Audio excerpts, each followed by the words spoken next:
What's up, guys? This is going to be a super short video. I don't want to waste your time with things that you've already heard.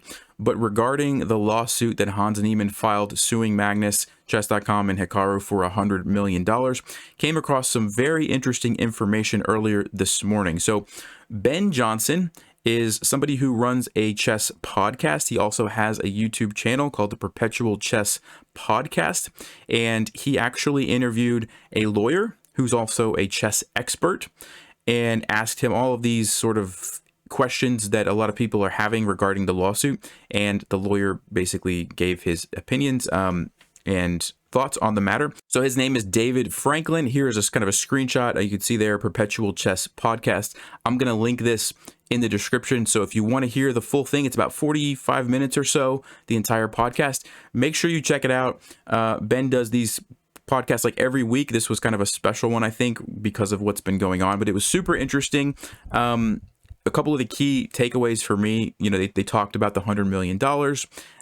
How likely is it that that will actually happen? They talked about a little bit about Hikaru and how there's a good chance he might get dismissed from this because he didn't really play a significant role. It's primarily going to be focused on Magnus and chess.com.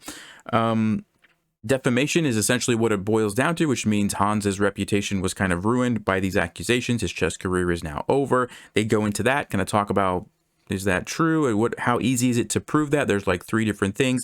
I'm not going to, repeat everything. I'm just kind of giving you some of the highlights, some of the things that I thought were interesting. This could potentially drag on for years. Sometimes these things take a very long time. Now, it doesn't have to.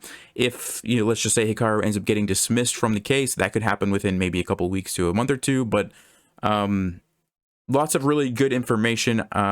Definitely check this out. I just wanted to draw your attention to this because I'm not sure how many people that follow my channel actually are aware of Ben's podcast. And so just wanted to point you guys in this direction if you're interested. I did see the poll, and trust me, I'm not ignoring you. I am going to be focusing on puzzles and like educational chess content going forward. Just every once in a blue moon, if something's really interesting to me, I might pop in and share something like this with you guys. But like I said, didn't want to waste your time. Thanks for watching. I'll see you next time. Stay sharp, play smart, and take care.